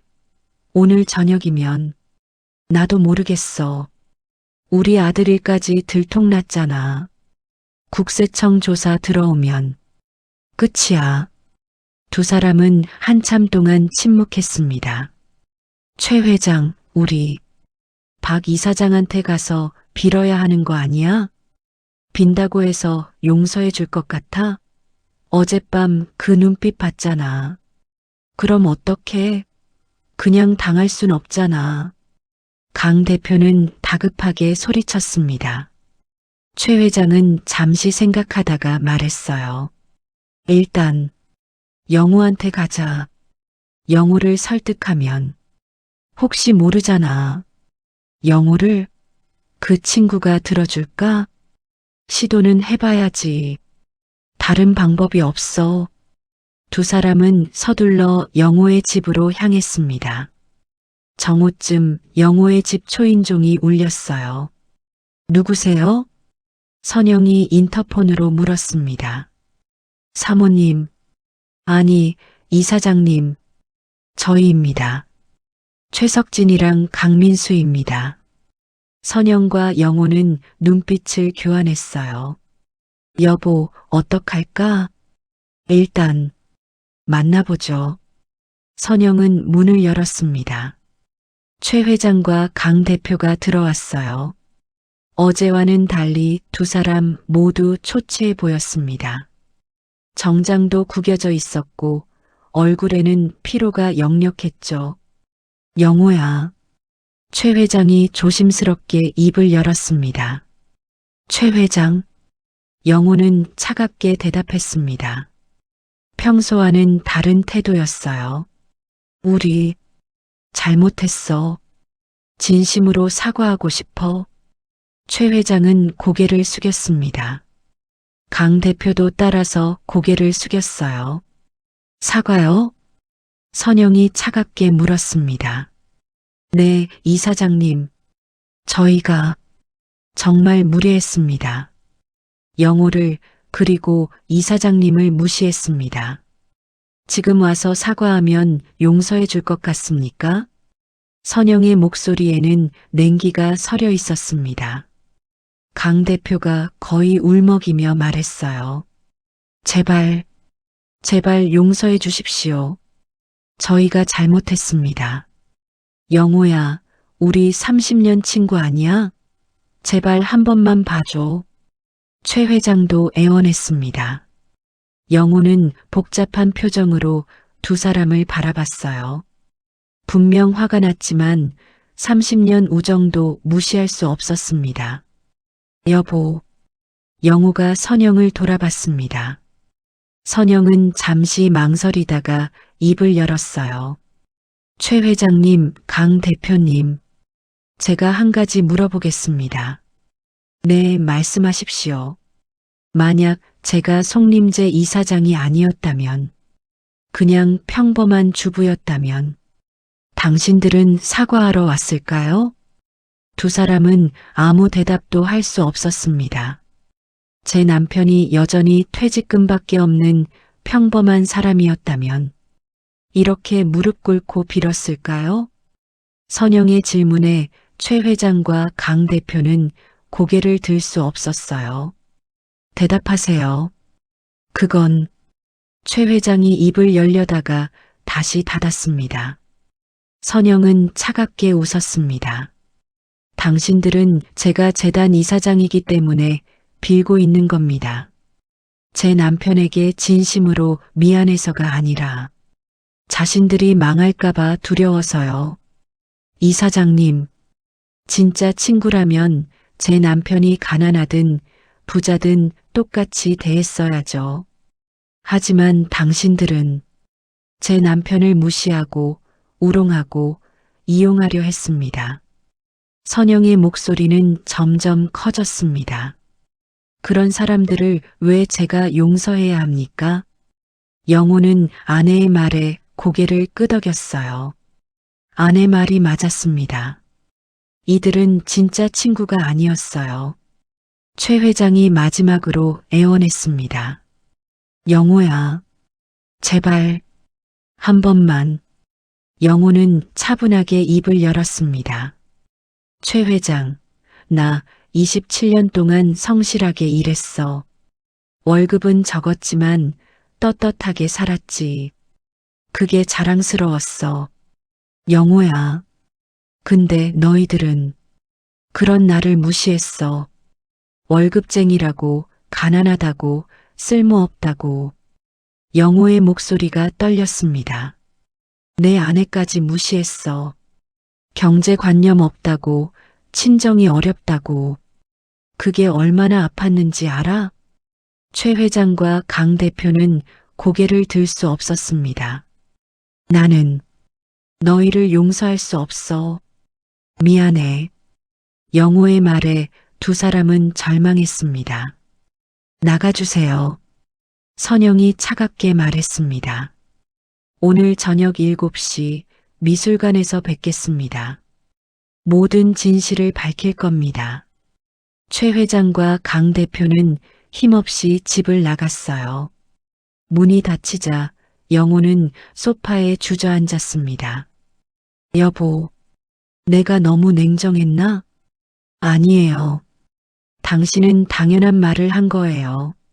선영은 남편 옆에 앉으며 그의 손을 잡았습니다. 저 사람들은 진짜 친구가 아니었어요. 당신을 이용하려 했을 뿐이죠. 알아. 이제 알아. 영호는 아내의 어깨에 머리를 기댔습니다. 오늘 저녁 어떻게 될까? 당신의 명예를 되찾아 드릴 거예요. 선영은 남편의 등을 토닥이며 조용히 말했습니다. 오후가 되었습니다.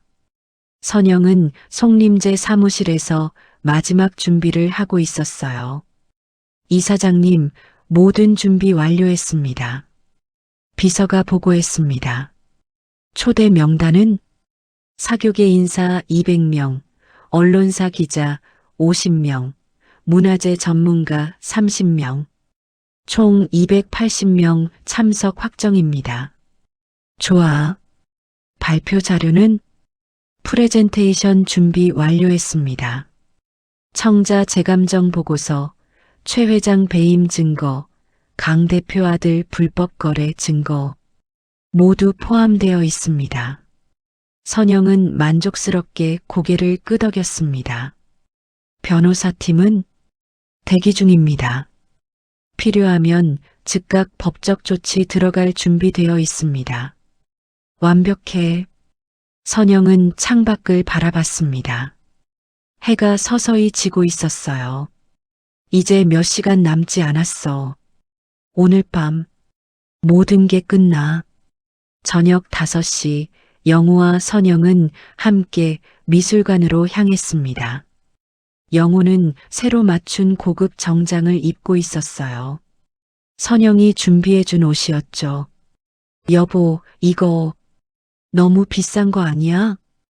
당신은 송림제 재단 이사장의 남편이에요. 이 정도는 입어야죠. 선영은 미소 지으며 남편의 넥타이를 매만졌습니다. 긴장돼? 응, 조금. 괜찮아요. 제가 다 준비했어요. 당신은 그냥 제 옆에 서 있기만 하면 돼요. 두 사람은 손을 꽉 잡고 차에 올랐습니다. 미술관으로 향하는 차 안에서 영호가 조용히 물었어요. 여보, 정말 괜찮을까? 저 사람들 완전히 망하는 거 아니야? 선영은 잠시 생각하다가 대답했습니다. 망하는 게 아니에요. 자신들이 한 일의 대가를 받는 거예요. 그래도 당신 아직도 저 사람들 걱정돼요? 아니, 그건 아닌데. 그냥 영호는 말을 잇지 못했습니다. 선영은 남편의 손을 더 꽉 잡았어요. 여보, 당신은 너무 착해요. 그게 당신의 장점이지만 때로는 약점이 되기도 해요. 그런가? 오늘 밤 당당하게 서 있어요. 당신은 부끄러울 게 하나도 없어요. 영호는 고개를 끄덕였습니다. 차는 천천히 미술관 앞에 도착했습니다. 건물은 화려한 조명으로 빛나고 있었고 입구에는 이미 많은 사람들이 모여 있었어요. 자, 가볼까요? 선영은 우아하게 차에서 내렸습니다. 영호도 따라 내렸죠. 두 사람이 손을 잡고 미술관으로 걸어가는 모습은 마치 왕과 왕비 같았습니다. 저녁 7시 정각이었습니다. 미술관 메인 홀에는 280여 명의 하객들이 모여 있었어요. 사교계 유명 인사들, 언론사 기자들, 문화재 전문가들, 모두 화려한 옷차림으로 샴페인을 들고 대화를 나누고 있었죠. 최 회장과 강 대표는 무대 옆에 서서 불안한 표정으로 입구를 바라보고 있었습니다. 두 사람 모두 얼굴이 창백했어요. 최 회장, 정말 올까? 강 대표가 떨리는 목소리로 물었습니다. 올 거야. 박 이사장은 약속을 지키는 사람이야. 최 회장도 긴장한 목소리로 대답했습니다. 그때 입구에서 웅성거리는 소리가 들려왔어요. 선영과 영호가 들어오고 있었습니다. 선영은 고급스러운 진한 남색 한복을 입고 있었어요. 전통 자수가 정교하게 놓인 한복에 목에는 고가의 비치 목걸이가 걸려 있었죠. 머리는 우아하게 올려 묶었고 화장은 절제되어 있었지만 품위가 넘쳤습니다. 영호는 최고급 네이비 정장을 입고 있었어요. 명품 시계를 차고 자신감 있는 표정으로 아내 옆에 서 있었죠. 두 사람이 들어서자 홀 안의 사람들이 일제히 고개를 돌렸습니다. 저분이 송림제 이사장이신가? 와, 정말 우아하시네. 옆에 계신 분은 누구시지? 사람들이 수군거리기 시작했습니다. 선영은 당당하게 홀 중앙으로 걸어갔어요. 영호는 아내의 팔을 잡고 함께 걸었습니다. 두 사람의 모습은 마치 왕과 왕비 같았어요. 최 회장과 강 대표는 식은땀을 흘리며 그들을 맞이했습니다. 이사장님, 오셨습니까? 네, 약속대로 왔습니다. 선영은 차갑게 대답했습니다. 무대 위로 올라간 선영은 마이크를 잡았어요. 홀 안이 조용해졌습니다. 안녕하십니까? 송림제 재단 이사장 박선영입니다. 우렁찬 박수 소리가 터져나왔습니다. 송림제는 사교계에서도 명망이 높은 재단이었거든요. 오늘 이 자리에 여러분을 초대한 이유는 중요한 발표가 있기 때문입니다. 사람들이 귀를 기울였습니다. 선영은 뒤에 있는 스크린을 가리켰어요. 비서가 프레젠테이션을 시작했습니다. 첫 번째 화면에는 고려 청자 사진이 나타났습니다. 이 청자는 최석진 회장님께서 10억 원을 들여 복원하셨다고 홍보하신 작품입니다. 사람들이 청자를 보며 감탄했습니다. 하지만 선영의 목소리가 차갑게 변했습니다. 저희 송림제 감정팀이 재평가한 결과 이 청자의 실제 가치는 약 3억 원입니다. 홀 안이 술렁거리기 시작했습니다. 10억 원이 아니라 3억 원이라니? 가치를 부풀린 건가? 최 회장의 얼굴이 하얗게 질렸습니다. 선영은 계속해서 말을 이었어요. 이 청자를 복원하신 김성호 장인은 5년 전 저희 송림제 재단의 연구원이셨습니다. 당시 이 청자의 가치가 부족하다고 판단해 저희는 매입을 포기했죠. 스크린에는 5년 전 감정 보고서가 나타났습니다. 하지만 최 회장님께서는 이 청자의 가치를 10억 원이라고 과대평가하시고 이를 바탕으로 투자자들을 모으셨습니다. 기자들이 카메라를 들기 시작했습니다. 이것은 명백한 사기 행위입니다. 홀 안이 웅성거렸습니다. 최 회장은 무대 아래에서 얼어붙어 있었어요. 변명하고 싶었지만 입이 떨어지지 않았습니다. 선영은 다음 화면으로 넘어갔습니다. 그리고 최 회장님께서는 최근 부실 기업을 인수한 후 이를 지인들에게 떠넘기려 하셨습니다. 스크린에는 부실 기업 재무제표가 나타났어요. 이 회사는 이미 3년 전부터 적자 상태였습니다. 회생 가능성도 거의 없죠. 하지만 최 회장님께서는 이 회사를 대박 투자건이라며 지인들에게 권유하셨습니다. 영호의 얼굴이 화면에 잠깐 비쳤습니다.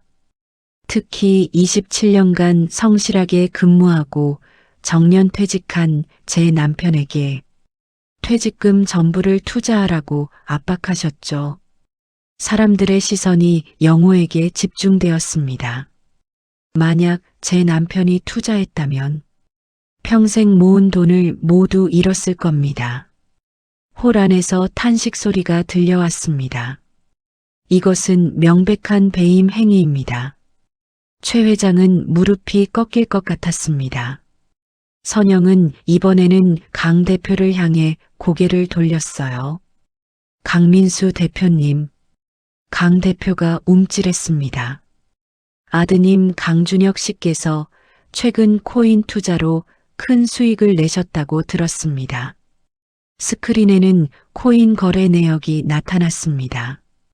하지만 자금 출처가 불분명한 거래가 다수 발견되었습니다. 특히 해외 불법 거래소를 통한 거래 기록도 있더군요. 기자들이 열심히 메모하기 시작했습니다. 이는 자금 세탁 및 탈세 혐의가 충분합니다. 이미 국세청에 제보한 상태입니다. 강 대표는 그 자리에 주저앉을 뻔했습니다. 선영은 잠시 숨을 고르고 말을 이었어요. 여러분, 제가 왜 이런 말씀을 드리는지 아십니까? 홀 안이 조용해졌습니다. 제 남편은 27년 동안 한 회사에서 성실하게 근무했습니다. 월급은 많지 않았지만 한 번도 거짓말하지 않았고 정직하게 살았습니다. 선영의 목소리가 떨렸습니다. 하지만 이 두 분은 제 남편을 월급쟁이라고 무시했습니다. 퇴직금이 적다고 비웃었고 노후를 걱정하며 조롱했습니다. 영호는 아내를 바라보며 눈시울이 붉어졌습니다. 그리고 저를 경제관념 없는 주부라고 무시했습니다. 친정이 어렵다고 동정했고 투자 결정에 끼어들지 말라고 했습니다. 선영은 최 회장과 강 대표를 똑바로 쳐다봤습니다. 하지만 제 남편의 성실함은 당신들의 더러운 돈보다 훨씬 가치 있습니다. 그리고 제 친정 송림제는 3대째 이어온 대한민국 최고의 문화재단입니다. 홀 안에서 박수 소리가 터져 나왔습니다. 진정한 부는 돈이 아니라 품격입니다.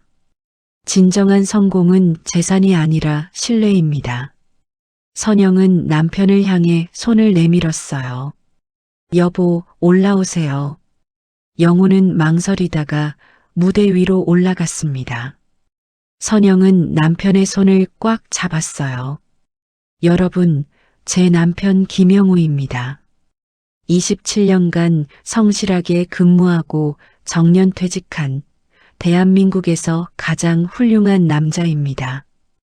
우렁찬 박수 소리가 홀을 가득 채웠습니다. 영호는 눈물을 참으며 아내의 손을 꽉 잡았어요. 선영은 마지막으로 최 회장과 강 대표를 쳐다봤습니다. 최석진 회장님, 강민수 대표님, 저는 오늘 여러분 앞에서 두 분의 진실을 밝혔습니다. 법적 조치는 제 남편의 결정에 따르겠습니다. 모든 시선이 영호에게 집중되었습니다. 영호는 잠시 망설이다가 천천히 입을 열었어요. 저는 30년 동안 이 두 사람을 친구라고 믿었습니다. 영호의 목소리가 떨렸습니다. 하지만 진짜 친구는 내가 힘들 때 곁에 있어주는 사람이죠. 내가 가난해도 무시하지 않는 사람이고요. 최 회장과 강 대표는 고개를 들 수 없었습니다. 두 분은 제 친구가 아니었습니다. 그저 저를 이용하려 했을 뿐이죠. 영호는 잠시 숨을 고르고 말을 이었어요. 하지만 법적 조치까지는 하지 않겠습니다. 홀 안이 술렁거렸습니다. 대신 두 가지 조건이 있습니다. 영호는 단호한 목소리로 말했습니다. 첫째, 제게 투자하라고 권유했던 부실 기업건 다른 사람들에게도 절대 떠넘기지 마세요. 정직하게 처리하세요. 최 회장은 고개를 끄덕였습니다. 둘째, 강 대표님 아드님. 자수하세요. 잘못된 돈은 결국 화를 부릅니다. 강 대표도 고개를 끄덕였습니다. 이 두 가지만 지킨다면 법적 조치는 하지 않겠습니다. 영호는 두 사람을 마지막으로 쳐다봤어요. 하지만 앞으로 제 앞에 다시는 나타나지 마세요. 우리는 더 이상 친구가 아닙니다. 영호의 말에 홀 안에서 박수가 터져 나왔습니다. 최 회장과 강 대표는 힘없이 고개를 숙였어요. 그들은 이제 사교계에서 완전히 신뢰를 잃었습니다. 선영은 영호의 어깨를 감싸 안았습니다. 여러분, 오늘 이 자리는 진실을 밝히는 자리였습니다. 그리고 진정한 가치가 무엇인지 보여드리는 자리였습니다. 선영은 마지막으로 한마디 더 했어요. 돈과 권력으로 사람을 무시하는 분들, 언젠가는 반드시 대가를 치르게 됩니다. 오늘이 그 증거입니다. 홀 안이 다시 한번 박수로 가득 찼습니다. 행사가 끝나고 사람들이 선영과 영호에게 다가와 인사했습니다. 이사장님, 정말 멋진 발표였습니다. 김영호 씨, 축하드립니다. 훌륭한 아내를 두셨네요. 영호는 어색하게 웃으며 인사를 받았어요. 아직도 꿈 같았습니다. 한편 최 회장과 강 대표는 뒷문으로 조용히 빠져나갔습니다. 두 사람의 뒷모습은 초라했어요. 최 회장, 우리 끝난 거야? 그런 것 같아. 사교계에서 완전히 매장당했어. 다 내 잘못이야. 내가 욕심을 부렸어. 최 회장은 고개를 떨어뜨렸습니다. 그래도 박 이사장이 법적 조치는 안 한다고 했잖아. 그나마 다행이야. 영호 덕분이지. 우리는 그 친구한테 정말 못되게 굴었어. 두 사람은 한참 동안 말이 없었습니다. 미술관 밖으로 나온 선영과 영호는 손을 꽉 잡고 걸었습니다. 여보, 고마워요. 선영이 조용히 말했습니다. 내가 뭘 법적 조치 안 한다고 해줘서요. 당신은 정말 착한 사람이에요. 영호는 쓸쓸하게 웃었습니다. 그래도 30년 친구였잖아. 완전히 망하는 건 보고 싶지 않았어. 선영은 남편을 안았습니다. 당신의 그런 점이 좋아요. 상처받았어도 여전히 따뜻해요. 두 사람은 밤하늘을 올려다봤습니다. 별이 반짝이고 있었어요. 이제 새로운 시작이에요, 여보. 새로운 시작? 네. 당신과 함께하는 새로운 인생이요. 선영은 남편의 손을 더 꽉 잡았습니다. 영호는 아내를 보며 미소 지었어요. 27년 동안 숨겨진 진실이 밝혀졌지만 두 사람의 사랑은 변하지 않았습니다. 아니, 오히려 더 깊어졌죠. 일주일이 지났습니다. 영호와 선영의 삶은 완전히 바뀌어 있었어요. 월요일 아침 영호는 선영과 함께 송림제 재단 사무실에 출근했습니다. 여보, 정말 내가 여기서 일해도 되는 거야? 당연하죠.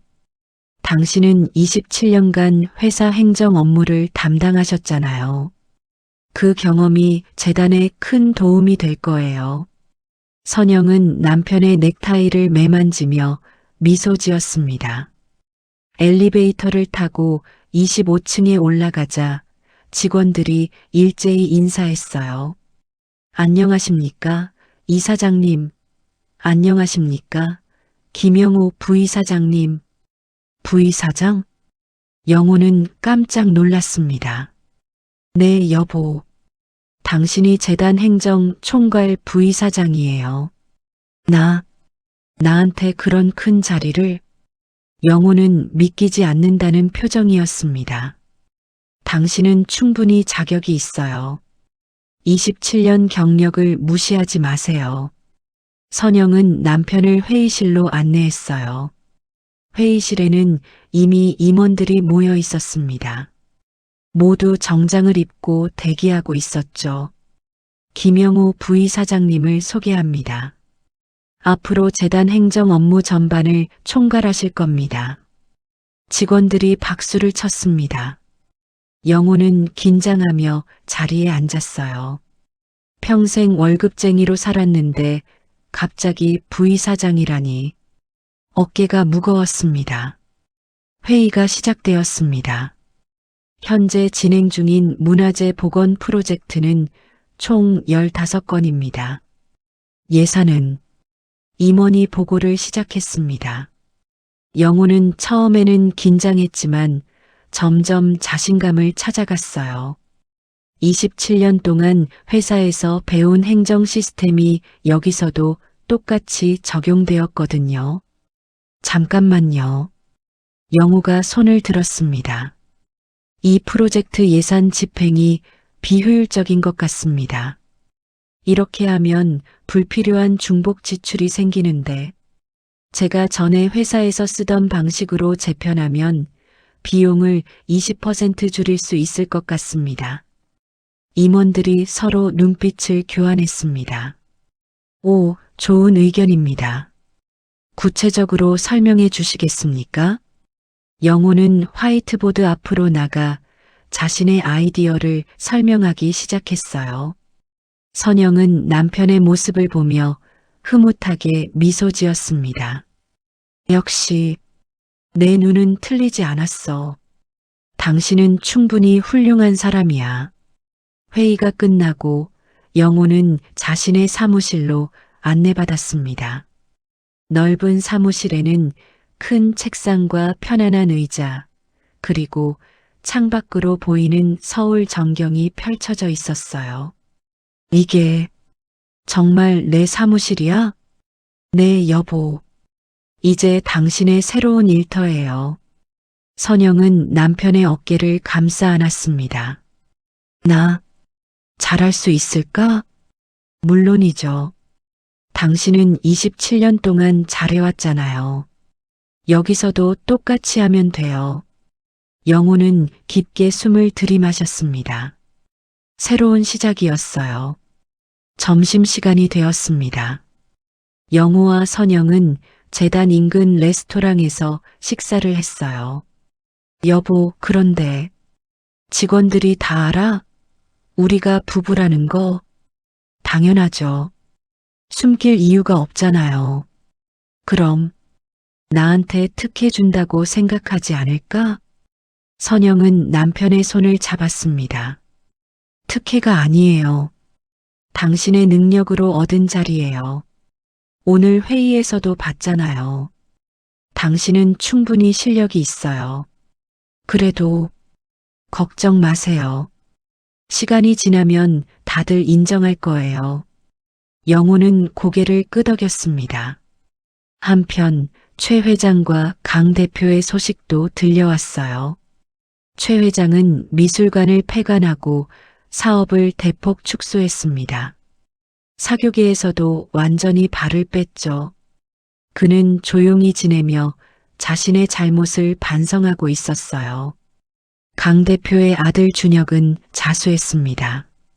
국세청 조사를 받았고 벌금을 내고 불법으로 번 돈을 전부 환수당했죠. 강 대표도 건물 몇 채를 팔아 아들의 빚을 갚았습니다. 두 사람은 완전히 몰락하지는 않았지만 예전의 오만함은 사라졌어요. 어느 날 저녁 영호에게 최 회장에게서 문자가 왔습니다. 영호야, 정말 미안하다. 내가 잘못했어. 건강하게 잘 살아라. 영호는 문자를 읽고 한참 동안 생각했습니다. 그러다 짧게 답장을 보냈어요. 너도 건강해라. 앞으로는 정직하게 살아. 그것이 영호가 보낸 마지막 메시지였습니다. 한 달이 지났습니다. 영호는 재단에서 완전히 자리를 잡았어요. 직원들도 영호의 능력을 인정하기 시작했죠. 부이사장님, 이번 프로젝트 진행 방식 정말 효율적입니다. 예산도 절감되고 시간도 단축됐어요. 고생하셨습니다. 앞으로도 계속 개선해 나갑시다. 영호는 자신감 있게 대답했습니다. 저녁이 되어 집으로 돌아온 영호와 선영은 거실 소파에 나란히 앉았어요.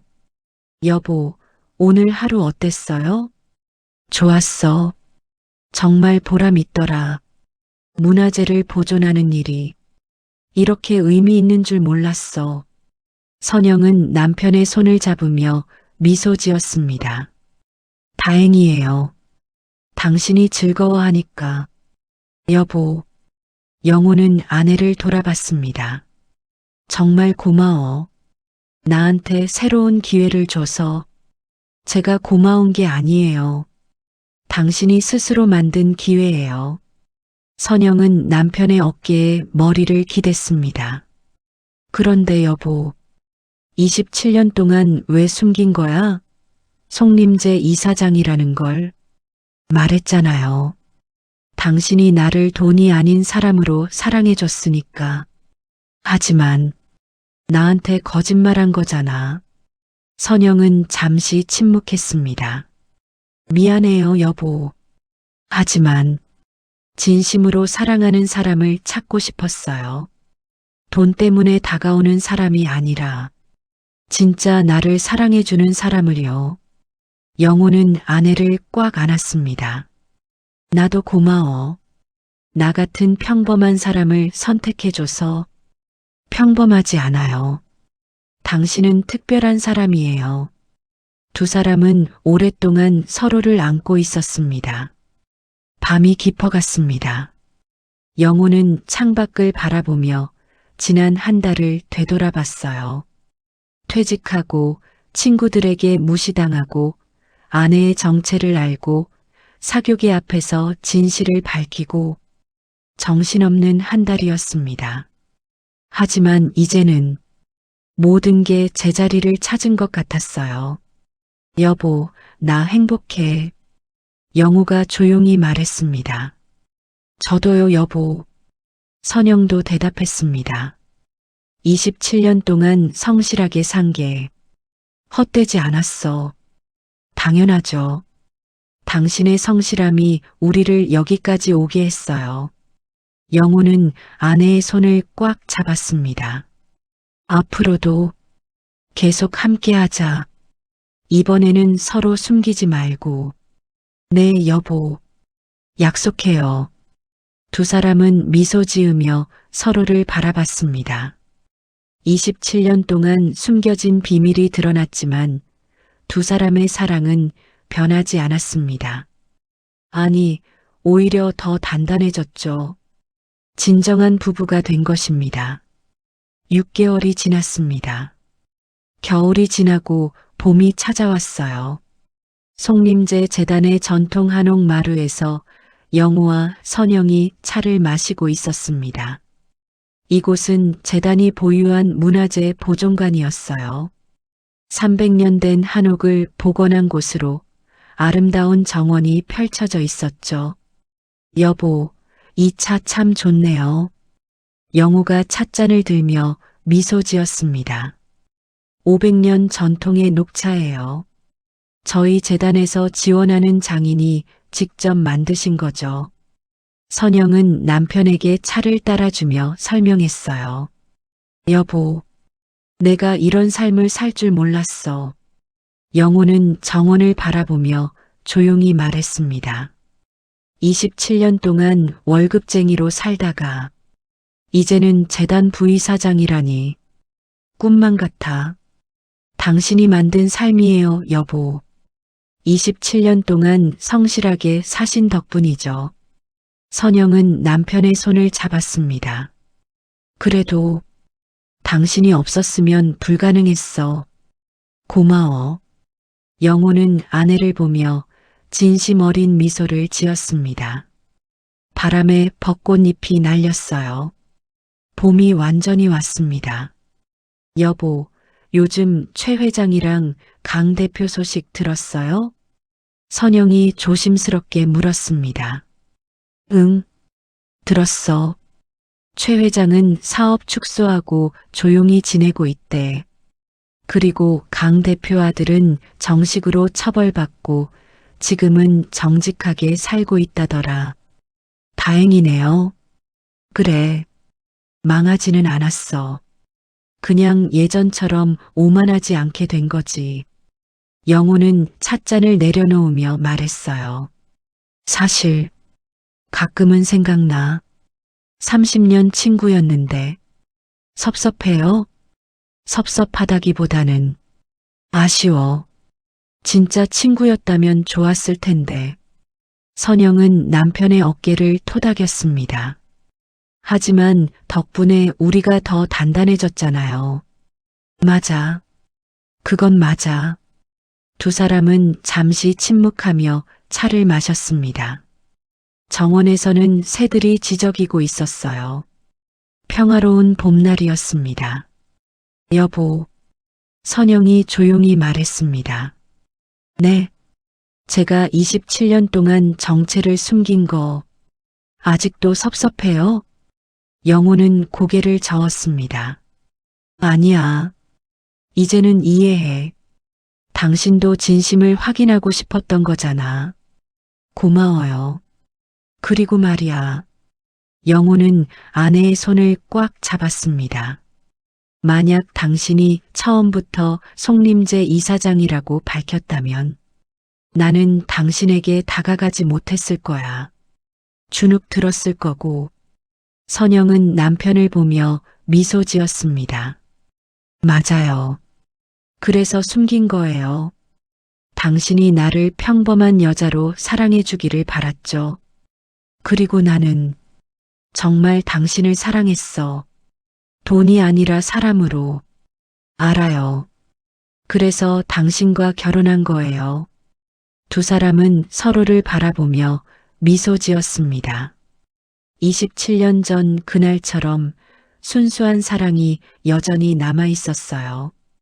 여보, 우리 아들은 남들처럼 특별하진 않지만 공무원 시험 붙었잖아. 얼마나 자랑스러워. 그러니까요. 최 회장이 뭐라고 했던 것 같은데. 시대를 못 읽었다고? 선영이 씁쓸하게 웃었습니다. 그래. 근데 결국 우리 아들이 제대로 된 길을 간 거지. 성실함이 답이에요. 언제나. 영호는 고개를 끄덕였습니다. 해가 서서히 지고 있었어요.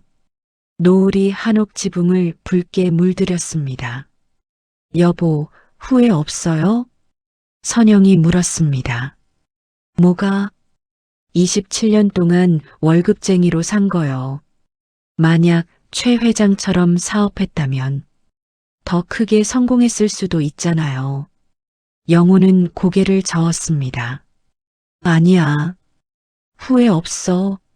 나는 내 방식대로 살았고 그게 맞았어. 정말요? 응. 최 회장은 돈은 많이 벌었지만 신뢰를 잃었잖아. 나는 돈은 적게 벌었지만 신뢰를 지켰어. 영호는 자신 있게 말했습니다. 그리고 당신을 얻었잖아. 그게 제일 큰 성공이야. 선영은 눈시울이 붉어졌습니다. 여보, 당신이 송림제 이사장인 게 중요한 게 아니야. 당신이 내 아내라는 게 중요한 거지. 영호는 아내를 꽉 안았습니다. 선영은 남편의 품에 안겨 조용히 눈물을 흘렸어요. 행복한 눈물이었습니다. 밤이 되었습니다. 한옥 마루에는 전통 등불이 켜졌어요. 은은한 불빛이 두 사람을 비췄습니다. 여보, 앞으로 우리 어떻게 살까요? 선영이 물었습니다. 글쎄, 계속 지금처럼 재단 일하면서, 문화재 보존하면서, 서로 사랑하면서. 그거면 충분해요? 충분하지. 돈이 많고 적고가 중요한 게 아니야. 함께 있는 게 중요하지. 영호는 아내의 손을 꽉 잡았습니다. 당신의 성실함이 우리 가족의 가장 큰 자산이에요, 여보. 선영이 조용히 말했습니다. 내 아내는 이 나라의 보물이야. 영호도 대답했습니다. 두 사람은 서로를 보며 미소 지었어요. 한옥 마루 위 전통 등불 아래 50대 부부가 차를 마시며 이야기를 나누고 있었습니다. 부와 명예를 숨기고 살았던 아내, 성실함으로 평생을 살아온 남편. 두 사람은 서로를 통해 진정한 가치를 배웠습니다. 돈보다 중요한 것은 신뢰, 권력보다 중요한 것은 품격, 성공보다 중요한 것은 사랑. 그것이 27년 동안 두 사람이 지켜온 것이었고 앞으로도 지켜갈 것이었습니다. 밤하늘에 별이 반짝였습니다. 여보, 별 참 많네요. 그러게. 도시에서는 잘 안 보이는데 저 별들처럼 우리도 반짝이며 살았으면 좋겠어요. 반짝이고 있잖아. 지금도. 영호는 아내의 어깨를 감싸 안았습니다. 선영은 남편의 품에 기대며 별을 올려다봤어요. 평범한 주부로 살았던 27년. 진실이 밝혀진 극적인 순간들. 그리고 새롭게 시작된 삶. 모든 것이 의미 있었습니다. 여보, 응? 사랑해요. 나도 사랑해. 두 사람의 속삭임이 봄밤 공기에 녹아들었습니다. 한옥 마루 위에는 평화가 있었어요. 진정한 부부의 모습이 있었습니다. 그리고 행복이 있었습니다. 이번 황혼 사연 어떻게 들으셨나요? 남편을 무시했던 친구들에게 통쾌한 복수를 한 아내의 이야기가 시원하지 않으셨나요? 황혼 온도계 채널은 여러분의 소중한 사연을 기다리고 있습니다. 영상 정보 또는 고정 댓글에 적힌 메일 주소로 사연을 보내주세요. 다음에도 황혼님들에게 들려줄 재밌고 귀중한 사연으로 돌아오겠습니다. 오늘 하루도 행복하세요.